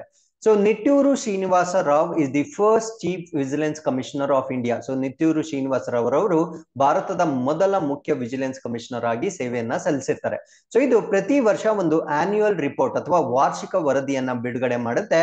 ಈ ಒಂದು ವಾರ್ಷಿಕ ವರದಿಯಲ್ಲಿ ಏನೇನು ಕಾಂಪೊನೆಂಟ್ಸ್ ಇರುತ್ತೆ ಅಂದ್ರೆ it brings out the system failures which leads to the corruption in various departments. ಅಂದ್ರೆ ವಿವಿಧ ಇಲಾಖೆಗಳಾಗಿರ್ಬೋದು ಅಥವಾ ಸಂಸ್ಥೆಗಳಾಗಿರ್ಬೋದು ಭ್ರಷ್ಟಾಚಾರಕ್ಕೆ ಕಾರಣವಾಗಿರ್ತಕ್ಕಂಥ ಈ ಒಂದು ವ್ಯವಸ್ಥೆ ಏನಿರುತ್ತೆ, ವ್ಯವಸ್ಥೆಯ ಸಿಸ್ಟಮ್ ಅಥವಾ ಫೇಲ್ಯೂರ್ ಏನಿರುತ್ತೆ, ವೈಫಲ್ಯಗಳನ್ನ ಈ ಒಂದು ವರದಿಯಲ್ಲಿ ರಿಪೋರ್ಟ್ ಮಾಡಲಾಗಿರುತ್ತೆ. ಸೊ ಅದ್ರ ಜೊತೆಗೆ ಸಿಸ್ಟಮ್ ಇಂಪ್ರೂವ್ಮೆಂಟ್ಸ್ ಅಂದ್ರೆ ವ್ಯವಸ್ಥೆಯಲ್ಲಾಗಿರ್ತಕ್ಕಂಥ ಸುಧಾರಣೆಗಳು ಮತ್ತೆ ವೇರಿಯಸ್ ಪ್ರಿವೆಂಟಿವ್ ಮೆಜರ್ಸ್ ಅಂದ್ರೆ ಭ್ರಷ್ಟಾಚಾರವನ್ನ ತಡೆಗಟ್ಟಲಿಕ್ಕೆ ಬೇಕಾಗಿರ್ತಕ್ಕಂಥ ಕ್ರಮಗಳನ್ನು ಕೂಡ ಈ ಒಂದು ಆನ್ಯುವಲ್ ರಿಪೋರ್ಟ್ ಅಲ್ಲಿ ಬಿಡುಗಡೆ ಮಾಡಲಾಗುತ್ತೆ. ಸೊ ಈ ಒಂದು central vigilance commission of India nominators ಬಂದು ಪ್ರೈಮ್ ಮಿನಿಸ್ಟರ್, ಹೋಮ್ ಮಿನಿಸ್ಟರ್ ಮತ್ತೆ ಲೀಡರ್ ಆಫ್ ಅಪೋಸಿಷನ್. ಇದನ್ನ ಆಲ್ರೆಡಿ ನಾನು ಡಿಸ್ಕಸ್ ಮಾಡಿದ್ದೀನಿ. ಸೊ ಅಪಾಯಿಂಟರ್ ಬಂದು ಪ್ರೆಸಿಡೆಂಟ್ ಆಫ್ ಇಂಡಿಯಾ ಆಗಿರ್ತಾರೆ. ಸೊ ಭಾರತ ರಾಷ್ಟ್ರದ ರಾಷ್ಟ್ರಪತಿಗಳು ಇವರನ್ನ ಆಯ್ಕೆ ಮಾಡ್ತಾರೆ. ಸೊ ಅವರ ಟರ್ಮ್ ಕೂಡ ನಾನು ಆಲ್ರೆಡಿ ಡಿಸ್ಕಸ್ ಮಾಡಿರ್ತೀನಿ. So with this we have come to the third article. This is about Udyam Shakti portal. So ಈ ಒಂದು ಉದ್ಯಮ್ ಸಖಿ, ನಾಟ್ ಶಕ್ತಿ, ಇದನ್ನ ಸಖಿ ಪೋರ್ಟಲ್ ಅಂತ ಕರಿತೇವೆ. ಸಖಿ ಅಂದ ಕೂಡಲೇ ಇದು ಮಹಿಳೆಯರಿಗೆ ಸಂಬಂಧಪಟ್ಟಿರ್ತಕ್ಕಂಥ ಒಂದು ಪೋರ್ಟಲ್ ಆಗಿರುತ್ತೆ. ಸೊ ಈ ಪೋರ್ಟಲ್ ಯಾವ್ದಕ್ಕೆ ಸಂಬಂಧಪಟ್ಟಿತ್ತು ಅಂತ ನಾವು ಡಿಸ್ಕಸ್ ಮಾಡ್ತಾ ಬರೋಣ. ಸೊ ಇದನ್ನು ಲಾಂಚ್ ಮಾಡಿರೋದು 2018ರಲ್ಲಿ ಇದನ್ನ ಲಾಂಚ್ ಮಾಡಿರ್ತಾರೆ. It is to provide information regarding the financial schemes, policies and programs of MSME to existing and prospective women entrepreneurs. ಅಂದ್ರೆ ಈ ಒಂದು ಸಖಿ ಪೋರ್ಟಲ್ ಅಲ್ಲಿ ಅಸ್ತಿತ್ವದಲ್ಲಿರ್ತಕ್ಕಂಥ ಅಥವಾ ಬೇರೆ ಮಹಿಳಾ ಉದ್ಯಮಿಗಳಿಗೆ MSME ಅಂದ್ರೆ ಮೈಕ್ರೋ ಸ್ಮಾಲ್ ಮತ್ತೆ ಮೀಡಿಯಂ ಎಂಟರ್ಪ್ರೈಸಸ್ ಅಂತ ನಾವೇನ್ ಕರಿತೀವಿ, ಈ ಒಂದು ಸಚಿವಾಲಯದ ವತಿಯಲ್ಲಿ ಬರ್ತಕ್ಕಂಥ ಹಣಕಾಸು ಯೋಜನೆಗಳು ಯಾವ್ದ್ಯಾವ್ದು ಅನ್ನೋದನ್ನ ನಾವು ಉದ್ಯಮ್ ಸಖಿ ಪೋರ್ಟಲ್ ಅಲ್ಲಿ ತಿಳ್ಕೊಳ್ಬಹುದಾಗಿರುತ್ತೆ. ಅದಾದ್ಮೇಲೆ ಕೆಲವೊಂದು ನೀತಿಗಳು ಅಂದ್ರೆ ಪಾಲಿಸೀಸ್ ಅಂಡ್ ಪ್ರೋಗ್ರಾಮ್ಸ್, ಕಾರ್ಯಕ್ರಮಗಳ ಬಗ್ಗೆ ಮಾಹಿತಿಯನ್ನ ಪಡ್ಕೊಳ್ಬಹುದಾಗಿರುತ್ತೆ. ಸೊ ಈ ಎಲ್ಲ ವಿಷಯಗಳನ್ನ ನಾವು ಒಂದೇ ಪೋರ್ಟಲ್ ಅಲ್ಲಿ ಪಡೆದುಕೊಳ್ಬಹುದಾಗಿರುತ್ತೆ. ಆ ಪೋರ್ಟಲ್ ನ ನಾವು ಉದ್ಯಮ್ ಸಖಿ ಪೋರ್ಟಲ್ ಅಂತ ಕರಿತೇವೆ. ಈ ಸಖಿ ಪೋರ್ಟಲ್ ಅನ್ನ ವಿಮೆನ್ ಆಂಟರ್ಪ್ರಿನಿಯರ್ಸ್ ಅಂದ್ರೆ ಮಹಿಳಾ ಉದ್ಯಮಿಯರಿಗಾಗಿ ಡೆವಲಪ್ ಮಾಡಿರ್ತಕ್ಕಂಥ ಒಂದು ಪೋರ್ಟಲ್ ಆಗಿರುತ್ತೆ. So this portal helps women to start, build and grow their business. ಅಂದ್ರೆ ಮಹಿಳೆಯರು ತಮ್ಮ ವ್ಯವಹಾರಗಳನ್ನ ಪ್ರಾರಂಭ ಮಾಡ್ಲಿಕ್ಕೆ, ಅದನ್ನ ಡೆವಲಪ್ ಮಾಡ್ಲಿಕ್ಕೆ ಮತ್ತು ಅದನ್ನ ಅಭಿವೃದ್ಧಿ ಪಡಿಸಲಿಕ್ಕೆ ಸಹಾಯ ಮಾಡ್ತಕ್ಕಂಥ ಒಂದು ಪೋರ್ಟಲ್ ಆಗಿರುತ್ತೆ. ಸೊ ಇದರಲ್ಲಿ ಫಿನಾನ್ಷಿಯಲ್ ಸ್ಕೀಮ್ಸ್, ಮುಂಚೆನೆ ಹೇಳಿದಾಗೆ ಹಣಕಾಸು ಯೋಜನೆಗಳಿಗೆ ಸಂಬಂಧಪಟ್ಟಂತೆ ಮಾಹಿತಿಯನ್ನ ನಾವು ನೋಡಬಹುದಾಗಿರುತ್ತೆ. ಆ ಒಂದು ಯೋಜನೆಗಳು MSMEಗೆ ಸಂಬಂಧಪಟ್ಟಿರ್ತಕ್ಕಂಥ ಯೋಜನೆಗಳಾಗಿರುತ್ತೆ. ಸೊ ಅದಕ್ಕೆ ಒಂದು ಎಕ್ಸಾಂಪಲ್ ಹೇಳೋದಾದ್ರೆ ಮುದ್ರಾ ಸ್ಕೀಮ್ ಅಂತ ನಾವೇನ್ ಕರಿತೀವಿ. ಸೊ ಇದ್ರ ಬಗ್ಗೆ this is just one of the examples. ಈ ರೀತಿಯ ಸಾಕಷ್ಟು ಸ್ಕೀಮ್ಗಳ ಬಗ್ಗೆ ಇಲ್ಲಿ ನಾವು ಮಾಹಿತಿಯನ್ನ ಪಡೆದುಕೊಳ್ಬಹುದಾಗಿರುತ್ತೆ. ಸೊ ಅದಾದ್ಮೇಲೆ ಪಾಲಿಸೀಸ್ ಅಂಡ್ ಪ್ರೋಗ್ರಾಮ್ಸ್ ಅಂದ್ರೆ ನೀತಿಗಳು ಮತ್ತು ಕಾರ್ಯಕ್ರಮಗಳ ಬಗ್ಗೆ MSMEಗೆ ಸಂಬಂಧಪಟ್ಟ ಎಲ್ಲ ಕಾರ್ಯಕ್ರಮಗಳ ಬಗ್ಗೆ ಇನ್ಫಾರ್ಮೇಶನ್ ನ ತಿಳ್ಕೊಳ್ಬಹುದಾಗಿರುತ್ತೆ. So preparation of business plan ಅಂದ್ರೆ ವ್ಯಾಪಾರ ಯೋಜನೆಯನ್ನ ತಯಾರಿ ಮಾಡ್ಲಿಕ್ಕೆ ಒಂದು ಗೈಡೆನ್ಸ್ ಕೂಡ ಇಲ್ಲಿ ಸಿಗುತ್ತೆ. Details of nodal officers and supporting organisations of MSME ಅಂದ್ರೆ MSMEಗೆ ಸಂಬಂಧಪಟ್ಟಂತೆ ನೋಡಲ್ ಕಚೇರಿಗಳು ಯಾವ್ದು ಅಂದ್ರೆ ಏನಾದ್ರೂ ಸಂದೇಹಗಳಿದ್ದರೆ ಎಲ್ಲಿ ಹೋಗಿ ಅದನ್ನ ಬಗೆಹರಿಸ್ಕೊಳ್ಬೇಕು ಆ ರೀತಿಯ ನೋಡಲ್ ಕಚೇರಿಗಳು, ಪೋಷಕ ಸಂಸ್ಥೆಗಳ ವಿವರಗಳನ್ನು ಕೂಡ ಈ ಪೋರ್ಟಲ್ ಅಲ್ಲಿ ಇಂಟಿಗ್ರೇಟ್ ಮಾಡಿರ್ತಾರೆ. ಅದಾದ್ಮೇಲೆ information about exhibitions, trade fairs and international events related to MSME ಗೆ ಸಂಬಂಧಪಟ್ಟಂತೆ ಯಾವುದೇ ವಸ್ತು ಪ್ರದರ್ಶನಗಳಾಗಿರಬಹುದು, ವ್ಯಾಪಾರ ಮೇಳಗಳಾಗಿರಬಹುದು, ಸೊ ಇದೆಲ್ಲದರ ಬಗ್ಗೆ ಮಾಹಿತಿಯನ್ನ ನಾವು ಈ ಪೋರ್ಟಲ್ ಅಲ್ಲಿ ತಿಳಿದುಕೊಳ್ಬಹುದಾಗಿರುತ್ತೆ. So with this we have come to the fourth article. This is about UNESCO list of important endangered heritage observatories of the world. So UNESCO ವತಿಯಿಂದ ವಿಶ್ವದ ಪ್ರಮುಖ ಅಳಿವಿನಂಚಿನಲ್ಲಿರ್ತಕ್ಕಂಥ ಪರಂಪರೆಯ ವೀಕ್ಷಣಾಲಯಗಳ ಪಟ್ಟಿಗೆ ಭಾರತ ದೇಶದ ಒಂದು ಸಂಸ್ಥೆಯನ್ನ ಅಥವಾ ಒಂದು ಪ್ರದೇಶವನ್ನ ಈ ಪಟ್ಟಿಗೆ ಸೇರಿಸಲಾಗಿರುತ್ತೆ. ಸೊ ಅದು ಯಾವುದು ಅಂತ ನಾವು ಡಿಸ್ಕಸ್ ಮಾಡ್ತಾ ಬರೋಣ. Astronomical Observatory at LS College, Muzaffarnagar has been included in UNESCO list of important endangered heritage observatories of the world. So Muzaffarnagar ಅಲ್ಲಿ LS ಕಾಲೇಜ್ ಅಂತ ಇರುತ್ತೆ. ಆ ಒಂದು LS ಕಾಲೇಜ್ ಅಲ್ಲಿ ಖಗೋಳ ವೀಕ್ಷಣಾಲಯವನ್ನ ಡೆವಲಪ್ ಮಾಡಿರ್ತಾರೆ. ಸೊ ಅದು ಇವಾಗ ಅವನತಿಯನ್ನ ಹೊಂದುತ್ತಾ ಇರ್ತಕ್ಕಂಥ ಕಾರಣದಿಂದ ಯುನೆಸ್ಕೋದವರು ಇದನ್ನ ವಿಶ್ವದ ಪ್ರಮುಖ ಅಳಿವಿನಂಚಿನಲ್ಲಿರ್ತಕ್ಕಂಥ ಪರಂಪರೆಯ ವೀಕ್ಷಣಾಲಯ ಪಟ್ಟಿಗೆ ಸೊ ಇದನ್ನ ಸೇರಿಸಿರ್ತಾರೆ. ಸೊ ಇದು ಸ್ಥಾಪನೆ ಆಗಿರ್ತಕ್ಕಂಥದ್ದು 1916ರಲ್ಲಿ ಈ ಒಂದು ಆಸ್ಟ್ರೋನಾಮಿಕಲ್ ಅಬ್ಸರ್ವೇಟರಿ ಸ್ಥಾಪನೆ ಆಗಿರುತ್ತೆ. ಸೊ ಇಟ್ ವಾಸ್ ಸೀಲ್ಡ್ ಇನ್ 1995. 1995ರಲ್ಲಿ ಇದನ್ನ ಸೀಸ್ ಮಾಡಲಾಗಿರುತ್ತೆ. ಕಾರಣ ಏನು ಅಂದ್ರೆ ಅಲ್ಲಿರ್ತಕ್ಕಂಥ ಕೆಲವೊಂದು ಎಕ್ವಿಪ್ಮೆಂಟ್ಸ್ ಅನ್ನ ಕಳ್ಳತನ ಅಂದ್ರೆ it was found missing during 1995. ಆ ಒಂದು ಕಾರಣದಿಂದ ಇದನ್ನ ಸೀಸ್ ಮಾಡಲಾಗಿರುತ್ತೆ. ಸೊ LS ಕಾಲೇಜ್ ಅಂದ್ರೆ ಲಂಗತ್ ಸಿಂಗ್ ಕಾಲೇಜ್ ಅಂತ ಕರಿತೇವೆ. ಸೊ ಇದನ್ನ it is now affiliated to Bhimrao Ambedkar Bihar university. So ಇದು ಸ್ಥಾಪನೆ ಆಗಿರ್ತಕ್ಕಂಥದ್ದು 1899ರಲ್ಲಿ ಸ್ಥಾಪನೆ ಆಗಿರ್ತಕ್ಕಂಥ ಈ ಒಂದು ಸಂಸ್ಥೆಯನ್ನ ಪ್ರಸ್ತುತವಾಗಿ ಭೀಮರಾವ್ ಅಂಬೇಡ್ಕರ್ ಬಿಹಾರ ವಿಶ್ವವಿದ್ಯಾನಿಲಯಕ್ಕೆ ಸಂಯೋಜನೆಗೊಳಿಸಲಾಗಿರುತ್ತೆ. So with this we have come to the fifth article. This is about Indian navy women crew complete surveillance mission over Arabian sea. So Arabian ಸಮುದ್ರದ ಮೇಲೆ ಕಣ್ಗಾವಲು ಕಾರ್ಯಾಚರಣೆಯನ್ನ ಪೂರ್ಣಗೊಳಿಸಿರ್ತಾರೆ. ಸೊ ಇದರಲ್ಲಿ ಏನು ವಿಶೇಷತೆ ಏನು ಅಂದ್ರೆ ಸೊ ಈ ಒಂದು ವಿಜಿಲೆನ್ಸ್ ಅಥವಾ ಸರ್ವಿಲೆನ್ಸ್ ಮಿಷನ್ ಅಲ್ಲಿ ಪಾರ್ಟಿಸಿಪೇಟ್ ಮಾಡಿರ್ತಕ್ಕಂಥ ಎಲ್ಲವರು ಕೂಡ ಮಹಿಳೆಯರಾಗಿರ್ತಾರೆ. ಸೊ ಅದು ಬಹಳ ಬಹಳ ಇಂಪಾರ್ಟೆಂಟ್ ಆಗಿರುತ್ತೆ.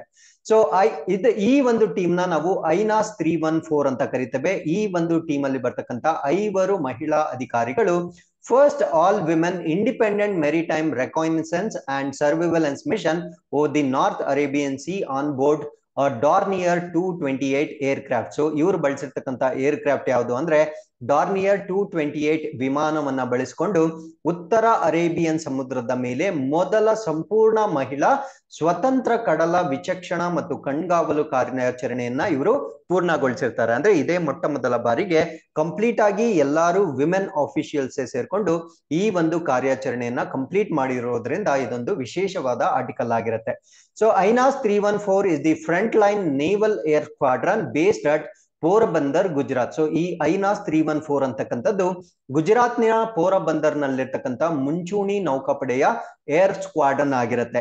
ಸೊ ಇದರಲ್ಲಿ ಪಾರ್ಟಿಸಿಪೇಟ್ ಮಾಡಿರ್ತಕ್ಕಂಥ 5 ಮಹಿಳೆಯರು ಯಾರು ಅಂತ ನಾವಿಲ್ಲಿ ಕೊಟ್ಟಿರ್ತೇವೆ. You can just go through the information. So chief of naval staff, so ನೌಕಾಪಡೆಯ ಮುಖ್ಯಸ್ಥರು ಪ್ರಸ್ತುತವಾಗಿ ಅಡ್ಮಿರಲ್ ಹರಿಕುಮಾರ್ ಅವರು ಇದರ ಮುಖ್ಯಸ್ಥರಾಗಿ ಸೇವೆಯನ್ನ ಸಲ್ಲಿಸ್ತಾ ಇದ್ದಾರೆ. So with this we have come to the sixth article. This is about South Korea launches first moon mission. So ದಕ್ಷಿಣ Korea ಮೊಟ್ಟ ಮೊದಲ ಬಾರಿಗೆ ಚಂದ್ರನ ಕಾರ್ಯಾಚರಣೆಯನ್ನು ಪ್ರಾರಂಭಿಸಿದೆ. ಸೊ ಆ ಒಂದು ಮಿಷನ್ ನ ಹೆಸರೇನು ನಮ್ಗೆ ಇಂಪಾರ್ಟೆಂಟ್ ಆಗುತ್ತೆ, ಅದರ ಬಗ್ಗೆ ನಾವು ಡಿಸ್ಕಸ್ ಮಾಡ್ತಾ ಬರೋಣ. First lunar mission of Korea. So ಇದನ್ನ ನಾವು Korea pathfinder lunar orbiter ಅಂತ ಕರಿತೇವೆ. ಸೊ ಇದಕ್ಕೆ ಇನ್ನೊಂದು ಹೆಸರು ಕೂಡ ಇದೆ. ಸೊ ಅದನ್ನೇನಂತ ಕರಿತೀವಿ ಅಂದ್ರೆ ಧನುರಿ ಅಂತ ಕರಿತೇವೆ. ಸೊ ಇದು ದಕ್ಷಿಣ ಕೊರಿಯಾದ ಚಂದ್ರನ ಮೊದಲ ಕಾರ್ಯಾಚರಣೆ ಆಗಿರುತ್ತೆ. ಸೊ ಇದನ್ನ ಎಲ್ಲಿಂದ ಲಾಂಚ್ ಮಾಡಿರ್ತಾರೆ ಅಂದ್ರೆ ಕೇಪ್ ಕೆನಾವೆರಲ್ ಇನ್ ಫ್ಲೋರಿಡಾದಲ್ಲಿರ್ತಕ್ಕಂಥ ಕೇಪ್ ಕೆನಾವೆರಲ್ ನಿಂದ ಇದನ್ನ ಲಾಂಚ್ ಮಾಡಿರ್ತಾರೆ. ಸೊ ಈ ಒಂದು ಮಿಷನ್ ಏನಿರುತ್ತೆ, this has been jointly developed by NASA and Korea aerospace research institute. So ನಾಸಾದವರ ಸಹಯೋಗದೊಂದಿಗೆ ಈ ಒಂದು ಮೂನ್ ಮಿಷನ್ ನ ಇವರು ಡೆವಲಪ್ ಮಾಡಿರ್ತಾರೆ. ಸೊ ಈ ಸೆಟಲೈಟ್ ನ ಲಾಂಚ್ ಮಾಡಿರೋರು ಬಂದು ಸ್ಪೇಸ್ ಎಕ್ಸ್ ವತಿಯಿಂದ ಈ ಒಂದು ಉಡಾವಣೆ ಕಾರ್ಯವನ್ನ ಮಾಡಿರ್ತಾರೆ. ಸೊ ಈ ಒಂದು ಲಾಂಚ್ ಇಂದ ನಾವೇನ್ ಎಕ್ಸ್ಪೆಕ್ಟ್ ಮಾಡ್ಬೋದು ಅಂದ್ರೆ geological and other data from this lower polar orbit, ಅಂದ್ರೆ ಭೂ ವೈಜ್ಞಾನಿಕ ಮತ್ತು ಇತರ ಡೇಟಾವನ್ನ ಸಂಗ್ರಹಣೆ ಮಾಡ್ತಕ್ಕಂಥ ಒಂದು ಮಿಷನ್ ಇದಾಗಿರುತ್ತೆ. So south Korea has plan to land its own spacecraft on moon by 2030. So 2030ರ ವೇಳೆಗೆ ತನ್ನದೇ ಆದ ಬಾಹ್ಯಾಕಾಶ ನೌಕೆಯನ್ನ ಚಂದ್ರನ ಮೇಲೆ ಇಳಿಸಲಿಕ್ಕೆ ಸೌತ್ ಕೊರಿಯಾ ಈಗ ಯೋಜನೆಗಳನ್ನ ಮಾಡ್ತಾ ಇದೆ. So with this we are come to the 9th article. This is about IDF ಅಂದ್ರೆ ಇಂಟರ್ನ್ಯಾಷನಲ್ ಡೈರಿ ಫೆಡರೇಷನ್ ಅಂತ ಕರೀತೇವೆ. ಸೊ ಇದಕ್ಕೆ ಸಂಬಂಧಪಟ್ಟಂತೆ world dairy summit 2022 to be held in new Delhi ಅಂದ್ರೆ ವಿಶ್ವ ಡೈರಿ ಶೃಂಗಸಭೆ 2022 ನವದೆಹಲಿಯಲ್ಲಿ ನಡೆಯಲಿದೆ. ಇದ್ರ ಬಗ್ಗೆ ನಾವು ಕಂಪ್ಲೀಟ್ ಆಗಿ ಡಿಸ್ಕಸ್ ಮಾಡ್ತಾ ಬರೋಣ. So international dairy federation world dairy summit so 2022 ಇದು ನವದೆಹಲಿಯಲ್ಲಿ ನಡೆಯಲಿದೆ.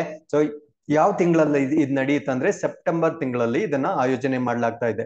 ಸೊ ಈ ವರ್ಷದ ಥೀಮ್ ಅಂದ್ರೆ ಈ ಒಂದು ಸಭೆಯ ಥೀಮ್ ಏನು ಅಂದ್ರೆ dairy for nutrition and livelihood ಅಂದ್ರೆ ಪೌಷ್ಟಿಕಾಂಶ ಮತ್ತು ಜೀವನೋಪಾಯಕ್ಕಾಗಿ ಡೈರಿ ಅಂತಕ್ಕಂಥ ಒಂದು ಥೀಮ್ ನ ಆಧಾರದ ಮೇಲೆ ಈ ಒಂದು ಸಭೆಯನ್ನ ಏರ್ಪಾಡು ಮಾಡ್ತಾ ಇದ್ದಾರೆ. So before this India hosted international dairy Congress in 1974. So ಇದಕ್ಕಿಂತ ಮುಂಚೆ ಭಾರತವು 1974 ಬಹಳ ಹಿಂದೆ ಅಂತಾರಾಷ್ಟ್ರೀಯ ಡೈರಿ ಕಾಂಗ್ರೆಸ್ ಅನ್ನ ಆಯೋಜನೆ ಮಾಡಿರುತ್ತೆ. So India is the largest milk producing country in the world. So ಪ್ರಸ್ತುತವಾಗಿ ವಿಶ್ವದಲ್ಲಿಯೇ ಅತಿ ಹೆಚ್ಚು ಹಾಲು ಉತ್ಪಾದನೆ ಮಾಡತಕ್ಕಂತ ದೇಶ ಭಾರತವಾಗಿರುತ್ತೆ. ಸೊ ಐಡಿಎಫ್ ನ ಹೆಡ್ ಕ್ವಾರ್ಟರ್ಸ್ ನ ನಾವು ಬ್ರೆಜಿಲ್ ನ ಬೆಲ್ಜಿಯಂ ನ ಬ್ರೆಸಲ್ಸ್ ಅಲ್ಲಿ ನೋಡಬಹುದಾಗಿರುತ್ತೆ. So with this we have come to the 10th article. This is about Tata Steel to invest in development of seating system for new Vande Bharat trains. So Vande Bharat trains ಏನಿದಾವೆ so ಈ ಒಂದು ರೈಲುಗಳ ನಿರ್ಮಾಣದಲ್ಲಿ Tata steels ಅವರು ಅದರ ಆಸನಗಳನ್ನ develop ಮಾಡ್ತಕ್ಕಂತ ಒಂದು contract ಅನ್ನ ಅಥವಾ ಒಂದು ಕಾಂಟ್ರಿಬ್ಯೂಷನ್ ಅನ್ನ ಮಾಡ್ತಾ ಇದ್ದಾರೆ. ಸೊ ಇದ್ರ ಬಗ್ಗೆ ನಾವು ಡಿಸ್ಕಸ್ ಮಾಡ್ತಾ ಬರೋಣ.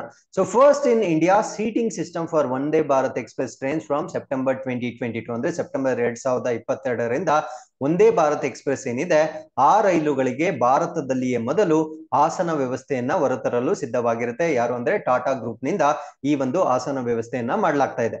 So Vande Bharat express it is also known as train 18. So Vande Bharat express ನ ನಾವು ರೈಲು 18 ಅಂತ ಕೂಡ ಕರಿತೇವೆ. It is the fastest train in India which operates at the speed of 130 kilometres per hour. So ಇದು ನಮ್ಮ ದೇಶದಲ್ಲಿರ್ತಕ್ಕಂಥ ಎರಡನೇ ಅತಿ ವೇಗದ ರೈಲ್ ಆಗಿರುತ್ತೆ. ಸೊ ಇದು ಪ್ರತಿ ಗಂಟೆಗೆ 130 ಕಿಲೋಮೀಟರ್ ವೇಗದಲ್ಲಿ ಚಲಿಸ್ತಕ್ಕಂಥ ಒಂದು ರೈಲ್ ಆಗಿರುತ್ತೆ. ಹಾಗಿದ್ರೆ ಈ ಆರ್ಟಿಕಲ್ಗೆ ಸಂಬಂಧಪಟ್ಟಂತೆ ನಾವು ಕೇಳ್ತಾ ಇರ್ತಕ್ಕಂಥ ಪ್ರಶ್ನೆ ಏನು ಅಂದ್ರೆ which is the first fastest train in the world. So ನಾವು ವಂದೇ ಭಾರತ್ ಎಕ್ಸ್ಪ್ರೆಸ್ ನ ನಾವು ಸೆಕೆಂಡ್ ಫಾಸ್ಟೆಸ್ಟ್ ಅಂತ ಕರೆದ್ವಿ. ಸೊ ನಾವು ಕೇಳ್ತಾ ಇರ್ತಕ್ಕಂಥದ್ದು ಫಸ್ಟ್ ಫಾಸ್ಟೆಸ್ಟ್ ಟ್ರೈನ್ ಅಥವಾ ಬರೀ ಫಾಸ್ಟೆಸ್ಟ್ ಟ್ರೈನ್ ಅಂತ ಕೂಡ ಹೇಳ್ಬೋದಾಗಿರುತ್ತೆ. Which is the fastest train of India ಅಂತ ನೀವು ಇಲ್ಲಿ ಹೇಳ್ಬಹುದಾಗಿರುತ್ತೆ. ಸೊ ಇಲ್ಲಿಗೆ ಇವತ್ತಿನ ಎಲ್ಲಾ ಪ್ರಚಲಿತ ಘಟನೆಗಳು ಕಂಪ್ಲೀಟ್ ಆಗಿರುತ್ತೆ. With this we have come to Inquest challenge number 229. You can just pause the video here, go through the questions and give us the answers. Once again, I'll meet you tomorrow with tomorrow's current affairs. Till then, keep reading, be safe. Thank you very much for watching.